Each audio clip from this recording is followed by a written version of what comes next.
The hardest working man in rugby league, exactly. How many games? 3 games, Cozzy, you called over the weekend. Panels either side of that. Yes, morning, Benny. Yeah, Magic Round. What an occasion it was. What a weekend it was for adults, as you just touched on, and children for that matter. But the weather was perfect. The crowds were ridiculous. I think it was something like 150,000 across the 3 days.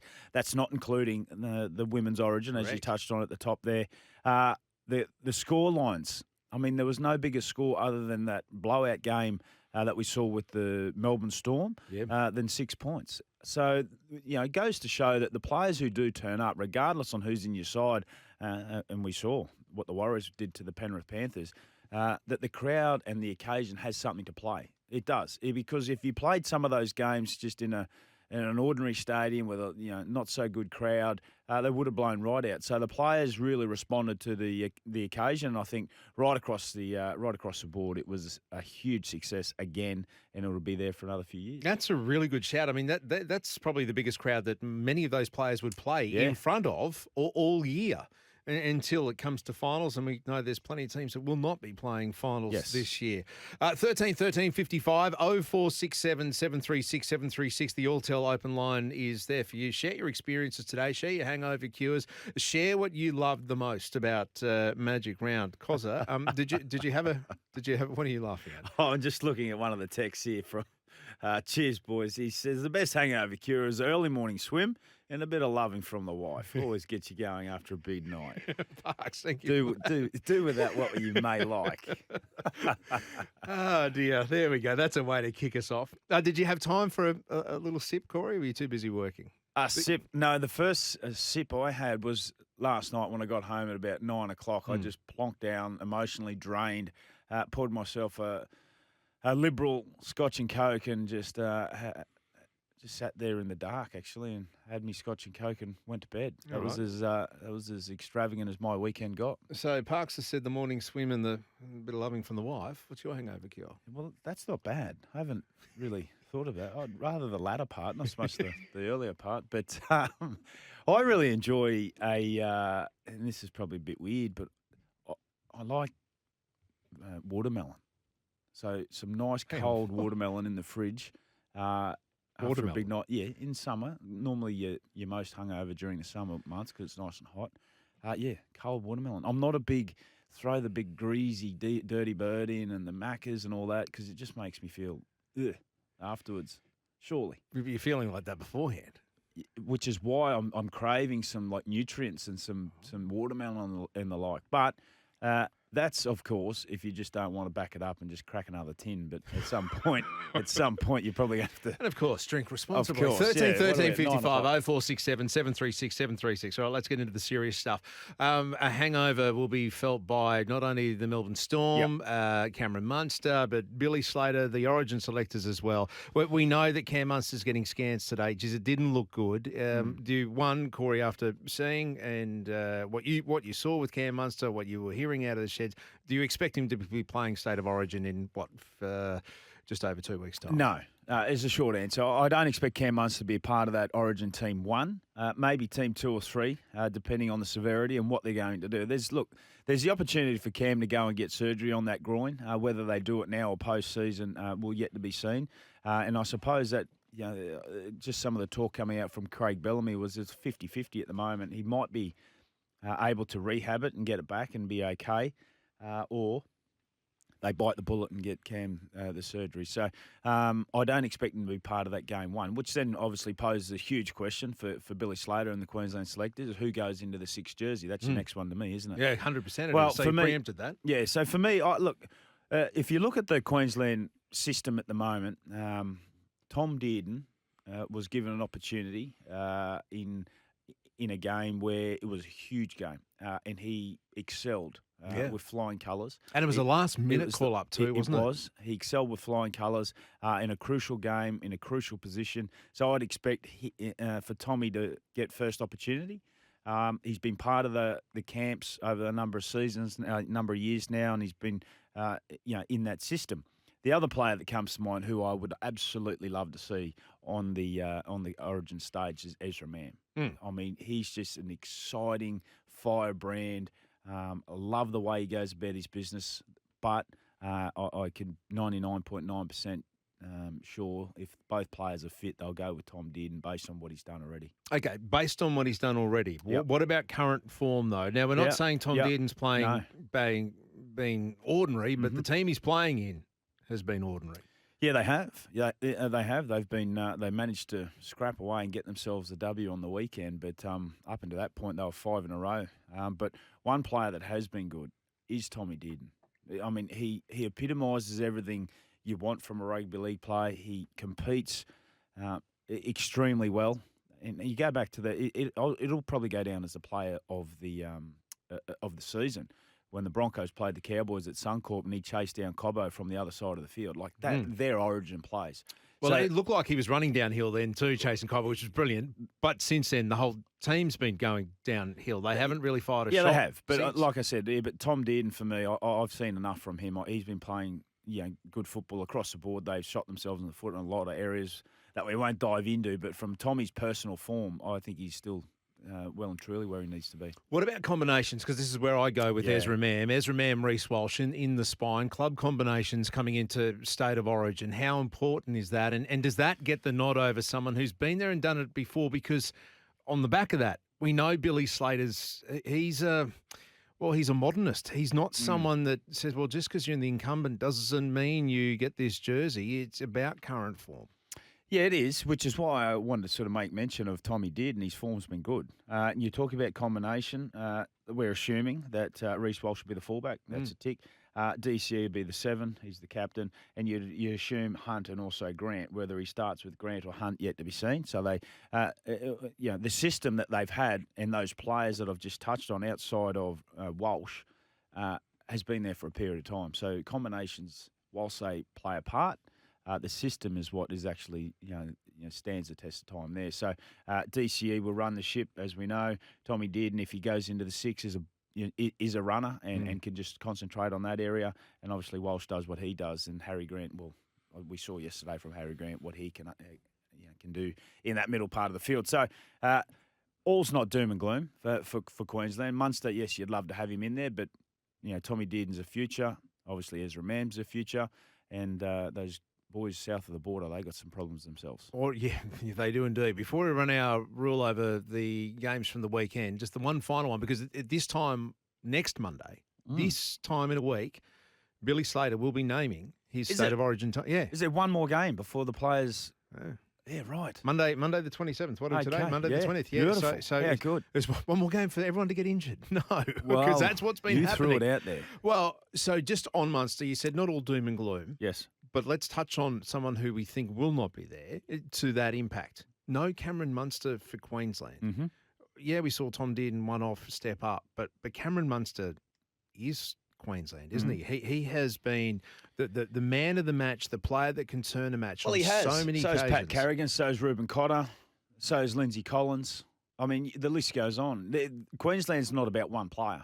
Let's just get that very clear. He's a significant Queensland's never been about one player, and the job that is on hand will get executed by whoever is in the role. That's just how it is. I mean, there's been adversity. There's been players coming in and out. I go back to the 2021 season, where it was arguably, commented the worst Queensland team ever picked, etc. Guess what? They got the job done. It's never been about one player for Queensland. Cameron Munster's an integral part, but it'd probably be argument to say is Cameron Munster's form being where it needs to be. He's been terrific the last 2 weeks, but prior to that he was up and down. So that injury is certainly injury definitely is certainly having its playing its role. I'm not buying into that. Where you're trying to get me to go there, Benny, to be fair. I'm not trying to get you to go anywhere. I'm just... I can see you up the front of the ship just driving. No. Cam Munster's a big blow. He's a huge blow. Yeah. But if there's one player you'd probably not want to lose, it'd be him. Going into the game, if you said Cameron Munster's going to be your 6 or he's not playing and Tom Dearden's going to... I'm as equally as confident. Yeah. 13, there we go, Dane. 1355 0467 736 736. The Alltel open line is there for you. Is Tom Dearden the walk-up start for Queensland if Cameron Munster is no good?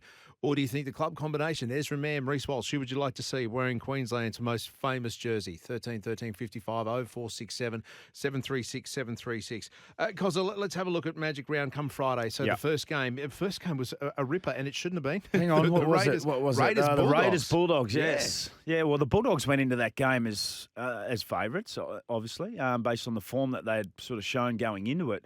Yeah, Ricky's Raiders got the job done. There was a couple of opportunities from the Bulldogs that they just blew, and the Raiders are Ricky and Hudson Young and Elliott Whitehead and co. They got the job done. So there was a huge occasion around the Raiders. Obviously, Quinton Pongy is passing, and the old boys of '94 were up in and about town. So I think they made a bit of a thing about it, and they got the job done. I mean, it was tough. It was unrelenting from the Raiders, and you talk about young superstars, and I touch on the kid again. I mean, Ethan Strange, he is an Origin player in the waiting. Like, he seriously is. This is his first year of the NRL. Picked up the 6 Dally M votes as well. That's what I was just looking at. They've just dropped the Dally M votes. Ethan Strange picked up 6, Hudson Young 4, Stephen Crichton 1, and Elliott Whitehead 1 vote as far as Dally M's voting there. 24-20 in favour of the Raiders. It was a great way to kick off, and you know where each team sits now after that, because this is the big thing about Magic Round, isn't it? That there was some defining moments from this weekend. Season-defining moments from this weekend were based on, on the win. And when I say season-defining, I go to the Warriors win over the Penrith Panthers, which was an epic game yesterday. They were highly undermanned. There was a lot of stars out. They lost their winger through the game, and they lost their hooker, one of the most craftiest players for them through that game as well. Yet they were able to get the job done over the Penrith Panthers, 22 points to 20. Panthers had an opportunity right at the death to kick a goal to take it into extra time. Wasn't to be. And that was a season-defining moment. If they'd lost that game, the Warriors, the red pen was out for me, and it was just going straight through them. I mean, it's just too hard in the NRL to continue chase your tail. You look at the Cowboys last year, where they found themselves in a similar situation, yet they couldn't get the job done. So the Warriors still alive in this comp. 13 13 55 0467 736 736. Origin halves, hangover cures, and your thoughts from Magic Round, as in season defining. What was your highlights? Maybe, well, there wasn't too many lowlights at all, except maybe those injuries. We'll dissect Desi's Titans and that call and where they all sit on the ladder straight after this. 13 13 55 0467 736 736. It's your chance to jump on the Alltel open line and be part of Queensland's biggest conversation when it comes to sport. Alltel, the better business telco. Des Hasler, after the controversial, perhaps, finish to the Titans and Knights, 28-24, the Knights beating the Titans. Corey, you wanted to go here first before the Broncos, especially after what Desi just said. Yeah, well, there's been a fair few opinions come off the back of this Titans game against the Knights the other night, because whether you believe it or don't believe it, if you're a Titans fan or you look down that through the lens of the Titans' colours, they say they were robbed right at the death, right? From my opinion, first glance, when I first saw it, I thought it was an error. I thought he had bobbled it trying to put it down, Brian Kelly. They go to the replay, and it looked that way. It was adjudicated that way, and I thought they had the right decision. Then we go to the after match, and we hear comments from Desi. Now, the frustration that we saw come out of Desi after the game is warranted. But the comments, if you were going to make comment based on what you think, at least get your mind across the correct rules. Because Desi said, well, it's a try every day of the week, which it wasn't. And if there was a strip, there was one-on-one strip and should have been a penalty. Hang on a minute. One-on-one strip, a penalty. Yes, that's sufficient if you're not trying to score a try. If you are scoring a try, doesn't matter how many people are in the tackle, you are allowed to strip at the ball. So, for me, like Desi, I'm thinking, because after the game we were talking about it, I was like, mate, like, you're allowed to strip over the line. Like, that's the rule. It has been for a long time now. So the real question, I suppose, is 24 points to 10 at half time. in favour of the Titans. 18 points, 18 unanswered points in the second half to the Newcastle Knights. I mean, that's the problem. Not the last-ditch play from the referee, which got it right. And, Desi showing his frustration. What about the 18 points that they scored in the second half? What about the 0 points that the Titans didn't score? Yeah. So, yeah. Another part of that media conference was outstanding. When Desi asked about Graham Annesley, well, he had this to say. You use the word frustrating. You must get sick and tired of bringing Graham every week. I've already rang him. Yeah. What did he say? No comment. I've already rung him before coming into the meeting. I mean, Graham Annesley was there at the ground. He was there, so he might have just faced him. Well, maybe not. And what do you reckon Graham said? Well, hey, Desi, if you're going to score a try, you can strip one-on-one. Well, he may have just said, hey, Des, you might want to just go through the rules again before you start making comment on things like that. But hugely frustrated. 24 points to 10. That's where the game was. Didn't score a point in the second half, the Titans. 18 points to the Newcastle Knights to go on and win the game. Considering where the Titans have been, where they're coming from, what they're doing, the change of coach, getting their system close, but just not close enough on the weekend. But they have, they got the points last weekend. And that's exactly what made David Fafita backflip, please. But what is your read on the Titans now, Corey? I mean, are they going to be causing teams problems going forward? Well, they have the ability to worry a couple of teams, but if we're peeling back, their progression. Listen, have they improved? Yes, they have. But ultimately, that then still plays its part if the players are putting in all this effort, if the players are doing everything they feel is right, yet still not coming up with a win, feeling like they're being dudded because the coach is echoing these thoughts in the press conferences, gives them an excuse to then lean on. No Foran, no Brimson, their injury no toll, Boyd. Their injury toll no is Campbell. immense, like a lot of other clubs. But if we're being fair income and honest, will they challenge any of the top teams? I don't think so. Newcastle's got to be a top team where they're travelling. What was that, 4 straight for them without Well, Ponga? I don't. Yeah, are you fair income? Putting Newcastle as a top team? In the form they were in. You're fair income. They're in the 8. Well, there's 8 teams in the 8, as you know. But they're on a streak. They're on a streak. Yeah, they're 4 in a row. Yeah. So and I mean, great. so form. Yeah. I'm talking on current form. Like they're hot. Yeah. But the injury toll at the Titans is going to play its part at some point. Yeah. They're hanging in there at the moment. They're digging deep. They're trying hard. They're competing.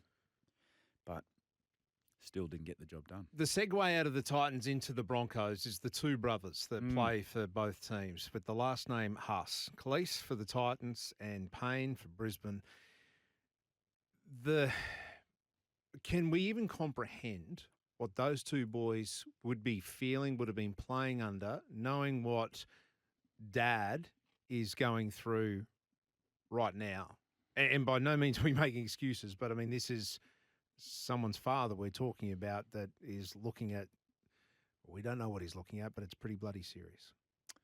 I can only talk from my experiences with Payne. I've coached Payne. I've known Payne for 5 or 6 years and cannot fault Payne's work ethic, cannot fault Payne's personality, cannot fault anything that I've had to do with Payne, nor his doing with people around me, club, etc.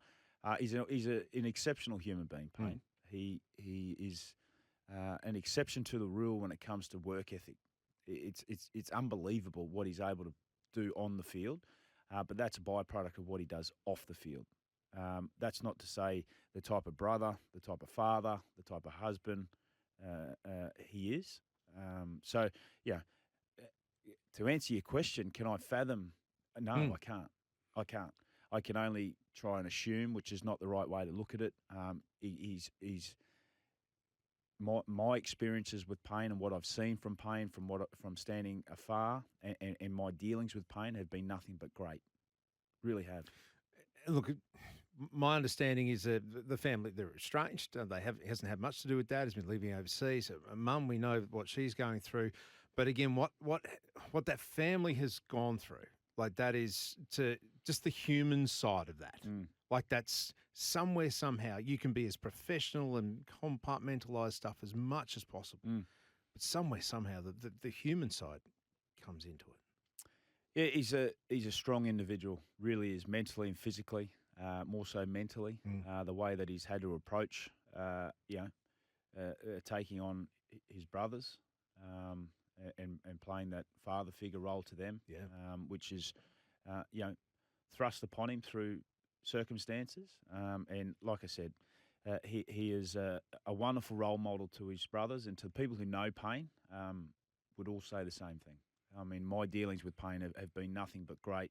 As I said, his appetite for work ethic, his personality, the person that he is, has been top shelf.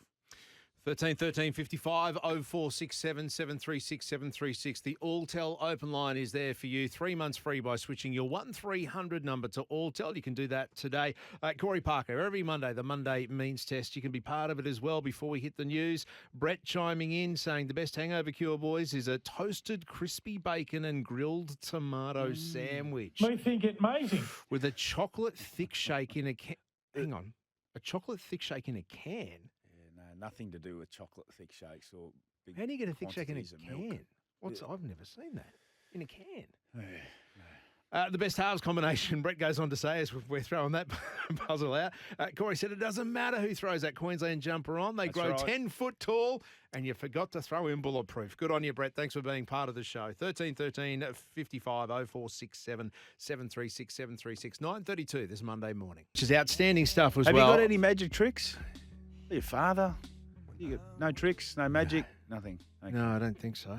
You put me on the spot. Yeah. I think just turning up the day after Magic Round is magical indeed. I heard someone describe it as schoolies for adults over the weekend. Not bad. But and exactly right. And look, it is now becoming, and will become over the next 3 years even more so.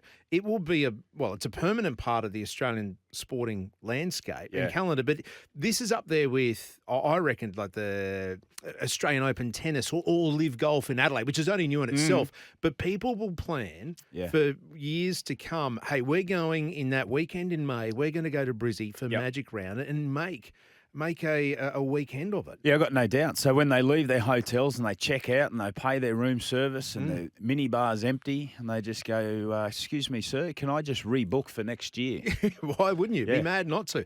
In the next hour, actually, Corey, you'll be fascinated by this. The man whose team helped get Magic Round here, we're going to go behind the scenes to the negotiations with the NRL. How close did we actually go to losing Magic Round? No. What got us across? Well, hey, it was tight, and you'll hear from the man who was part of the negotiations. I was talking to Peter V'landys the other day. Oh, here we go. And, the other side of the coin. PVL. Yeah. And no, he was very confident it was going to stay here. They took less money to stay here. They understand the loyalty. And when we saw how it unfolded, people spewing into Suncorp Stadium, Caxton Street, bars, restaurants, accommodation. Shutting down Caxton Street was it was an amazing move, and there's even moves next year to go bigger and better. So hang around for the next hour. We'll hear that. 13 55 0467 736 736. Before we jump into the Broncos and Manly, Greg's on the line. Greg, good morning to you. Happy Monday. Best hangover cure before you go any further? Anything greasy. Yeah, good man. Oh, okay. Yeah. Plastic bag or paper bag? No, classic bag. Okay. No, see, when you get the paper bag and it goes see-through, then you know you've got the good grease content. Okay. Now, Greg, what did you ring about? Because it wasn't hangover cures. No. Sorry about my voice. A bit of a long weekend, as you know. No, but good. my question is, at the beginning of the season, players were getting put in the bin for tripping. Yes. Why have they changed that now? Yes. Very good point, Greg. Causa. Well, I actually can't even give Greg an answer here because your guess is as good as mine. It's a discretionary thing from the referees. Like, if there's forceful contact and you make high contact to the head, it's 10 in the bin. That's just how it is. If you run an outside shoulder and impede somebody to getting the ball, it's a no try. I don't understand, Greg. I don't know why. If there is an intention to trip, regardless if it is reactionary or not, but you intend to do it, should be 10 in the bin. Because somebody is going to get seriously injured at some point, and then they'll be jumping up and down and say, oh, well, that was not on. Any hip drop tackle, any force to the back of the leg, it's 10 in the bin. I don't understand, mate. I don't know the answer to that, other than the fact that you just got to assume it's discretion, and at different times the discretion's not right. I always thought it was a send-off. Well, they were talking send-off. We're going back when you were playing, back in 1992, but... Tickety-two, I like that. That just covers all decades. At the moment, it should be 10 in the bin. If you deliberately trip somebody, and we've seen some deliberate trips, you should be 10 in the bin. I agree. Brett's just clarified. Hey, seriously, boys, have you never heard of a milkshake or thick shake blended in a can? Much better than a milkshake. I think he's talking about the tin, like the old style milkshake. Yeah. That's not a can. No, it's not a can. The tin cups. Yeah, you the pull milkshake. the tin cup out of the freezer. Oh, that's a ripper. Yeah, I get that. All right, Broncos Manly on a game that you called on Friday night. Yes. Yeah, you had to think about that. Well, there's been a couple. Yes, Broncos Manly. I mean, Brisbane jumped out of the blocks. They flew away to an early lead there. 12-0 at half time. And it sort of looked like the Brisbane team were cruising and was just on the verge, I suppose, of breaking it open. But the character shown from the Manly Seagulls, off the back of Brisbane giving a couple of opportunities, but more so the character shown from the Seagulls. They exposed Karapani down that right-hand side. He was on debut. He did a great job, but difficult to defend out in that left centre on debut against some pretty good shape that was coming at him. And they got a couple of tries down that right-hand side, which made the game very... everyone was on the sort of edge of their seat thinking, boy, here we go. And then Jock Madden was able to slot that field goal, which if you look at it again and you're a Manly supporter, you'd be asking some serious questions on why there was not more pressure put on Jock Madden. Josh Aloiai, and they let him have him. It was wide open. Hey. Well, it didn't put any pressure at all. Which I found really strange because the setup was blatantly obvious to everyone. But another good win for Brisbane. I mean, was it their best win? No, it wasn't. But they got the job done at home again. They march on. Yeah, Razor, we'll get to your call in just a tick. Very quick one. Selwyn Cobbo at fullback. Love it. Yeah, I do. I just love the way that Selwyn approaches the game. There's sort of he's got this swagger about him. He's got a carefree sort of approach and demeanour, but he's hard to handle. I suppose he's Brisbane's version of Joey Manu. Like, you give him an opportunity and his numbers are great and he's high involvement, etc. And he goes back to the centres and you scratch your head. You go, how do we get Cobbo or Manu the ball again? The other thing it has done is it's highlighted him again in the shop window because Brisbane, he's off contract along with Stags in the near future. I don't see how they can keep those players for the money that somebody like a Cobbo would be on or offering on the open market because he can play fullback. I know he wants to play centres and he's very happy at the Broncos, but money does strange things. Because there would be a fair argument to say that a lesser club, unlike Broncos, a lesser club might dangle 7 figures at him and say, "Here, we want you to be our number one." Then there's probably a conversation to be had for him. So interesting to see how it'll unfold. But he did a great job at fullback. Knowing that Razor is standing by on the Alltel Open line, I need to ask you this, Cozza. The last tries, the last points Brisbane scored, the Broncos scored, was in the 11th minute until Jock Madden's field goal. Yep. That's an issue, right? Well, it's only an issue if you get beaten. Well, it's serious. So winning papers over all cracks? Absolutely. So, they won the game. They won the game 13-12. If that was a grand final, will you be happy with that? Or are you still going to criticise the fact they only scored 12 points in the first 10 minutes? I'm wondering I'm not wondering. I'm pretty sure I know what Kevy's saying at training this week. Well, don't take nothing away from Manly Seagulls also, who are a very good side and defensively aimed right up. The Broncos, Payne Haas left the field at no Adam Reynolds, no Reece Walsh. They had no Billy Walters. They're about to go into a period where they're going to have a hell of a lot more. But Benny, they won the game. They won the game. It's hard to, if they won the game 35-34, something like that, would you be happy with that? No, probably not. Well, you would because they've just scored a lot more points. But you're unhappy the fact they scored 13-12. Hey, Razor, quick one before we go to a break. Thanks for making the call. What's on your mind? Morning, guys. Morning, Corey. Corey, my question was to you. I just want to know if you can explain to me what advantage is in NRL, the Paraguay Storm dropped the ball in the dying minutes of the game. It's 12 metres out, and the guy took it, and they dropped it going over the try line, but the ref called it back. In a hit-up, he would have got 8 or 9 or scored. I just don't know what advantage is. Oh, when advantage should be paid and when it doesn't get paid. Well, Yeah, the refs don't seem, they always seem to say no advantage, but the players are going 12, 15 metres, and then they're calling it back. yeah. Yeah, so again, that is a discretion. That is a literal discretion to the referee. So when he feels as though their advantage has been taken, that's when he will call it. So a lot of players will have a free hit. So if there's something that happens and you pick the ball up, you'll see players just really sort of throw caution to the wind at different stages because they know it'll come back. But if it pays off for the player, well, they are a chance of scoring. But it is a discretion, which is hard to handle at times because every person's discretion is different. And we saw potentially in that game, or might have been the Roosters game, I think Tedesco might have had it. There was an advantage played, and then the ball went back to the other team, and it was play on. So yeah, and you wonder where that advantage went to, goes to, and sometimes it is a makes head a good scratcher. point though.